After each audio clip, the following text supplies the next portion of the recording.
Alright, this isn't a review of Redfall, but rather what I think of Redfall.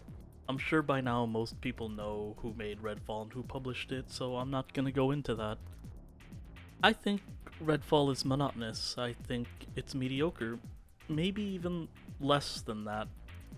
You might be thinking, why? Because obviously that's why this video was made. To explain my stance on why I think that way. Before we get to that, I have to preface this though. There is a black person on the cover of this game, and there are people who don't like that. I don't care who the main character is. All I want is a compelling character, and a compelling story. To segue, it didn't give me either. The story is about evil corporate people who harvested not evil people for magic vampire powers. Obviously, it's a little more nuanced than that, but let's just summarize it as that. The villains you plow through very quickly. They're not given that much time to develop or grow. There are tons of notes everywhere that tell you bits and pieces of the world, but if you're one of those people who only care about the main story, you're gonna feel like you're missing out on something. The friendly NPCs are similar. Sure, they get a couple of side missions here and there, but it doesn't make them relatable, or really give them that much of a place in the story. They don't really have to be there. And since the side missions that they do are essentially just fetch quests, it gets pretty monotonous. Honestly, I don't remember a single NPC's name. To be completely fair, I only remember the magic MacGuffin girl's name, the one the whole plot revolves around. Her name is Grace, and if I got that wrong, that's funnier. So there are like 10 or so main missions on each map, that of which there are 2 maps. Some of the main missions are optional as well, but you have to do the side missions from the safe houses that you liberate to progress the story. And if you speedrun too fast, you can softlock yourself. I have no idea what causes it, but you can. I'm not gonna talk about graphics because I don't give a fuck about graphic fidelity. I want the game to be buttery smooth, and if I have the option to, I'll nuke the game to low. And I did. If I want to take screenshots, I'll raise it, but I don't do that. The game on medium and high stuttered once in a while, so I dropped it down. I'm not sure how much of it's my PC's fault, because I'm bottlenecked by my CPU, and I don't know how much of it's the game's fault.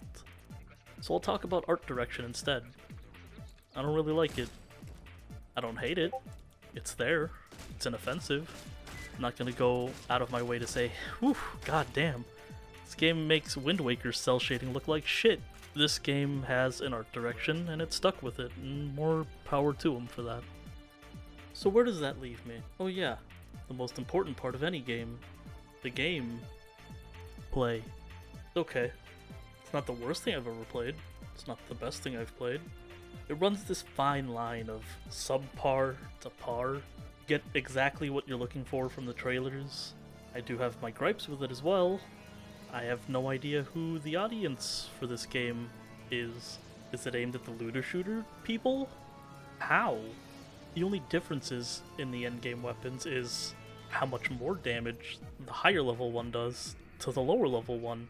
I've gotten dupes of the endgame weapons, well, you know, highest rarity weapons, and their perks are the exact same. And before you say, well, that one's 50% more accuracy when you're moving, eat my ass. I get it. These ones are the unique, rare guns, but the store can sell them too. The missions are all very, very short, which is nice, but they lack substance, which isn't nice. They give you free respecs, which is nice. There's no downside to that. The exploration is cool. I like it. It's nice to explore some tiny New England town. It's comfy. Shame about all the red fart shit everywhere. So you slightly have to go out of your way to move around it. Why even have it? It's like it's there just to be annoying rather than be a challenge or a roadblock. Let's rewind a little bit. Back to those safe house side missions. They repeat those. None of them are unique. Outside of the second part, of the safe house missions because there are 2 in each safe house, and all of them are to hunt a vampire leader kind of person.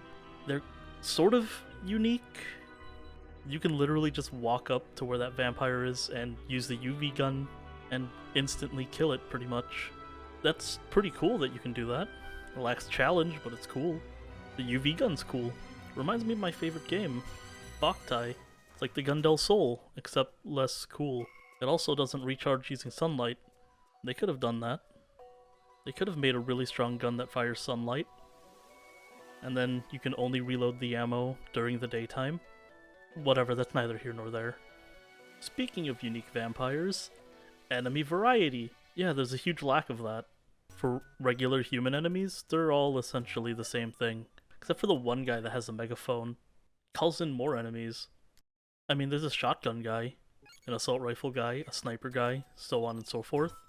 But they'll all pretty much engage you at the same exact range. Or they'll run right past you and not realize you're right next to them. In essence, they're the same character. So where does that leave us?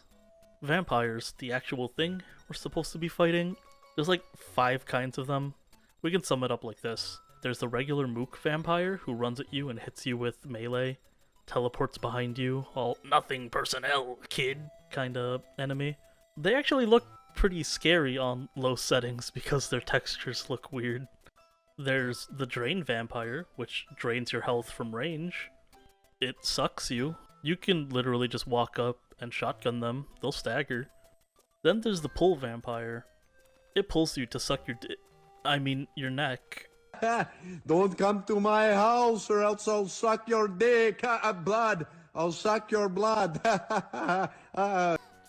If it pulls you, you gotta stagger it before it animation locks you. All you gotta do is shoot it with a shotgun.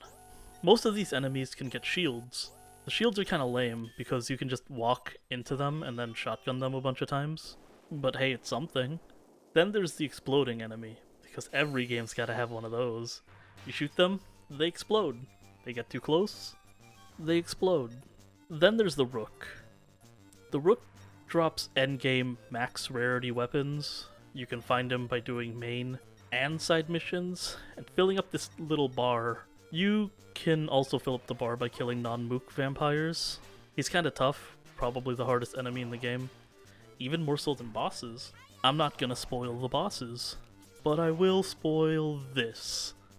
There are only 4 of them, and 3 of them are essentially the same boss. But what about vampire nests, you might be asking? They respawn, so I stopped doing that. They're completely avoidable, and they're not worth doing, unless you level up in the game and find out, like, when you're max level, you get some really cool stuff in there. But I don't think that happens. I don't think it will happen, but I could be wrong. So where does that leave me in Redfall? I think it can, with giant quotations around can, be fun. It has its moments where it can be. It can be fun with friends. What game isn't fun with friends? You can play literal garbage with friends, but that's neither here nor there. The monotony and mediocrity far outweighs the fun aspects it has. It has an interesting premise, because not too many vampire killing games anymore, but it doesn't really do anything uniquely fun. It could have gone off the deep end and made more interesting weapons rather than generic guns. The UV gun is cool, the stake gun is cool, the rest is bland and uninteresting. What about some garlic grenades, or I don't know. It has a premise that could be cool, and that's the most disappointing thing of all for me.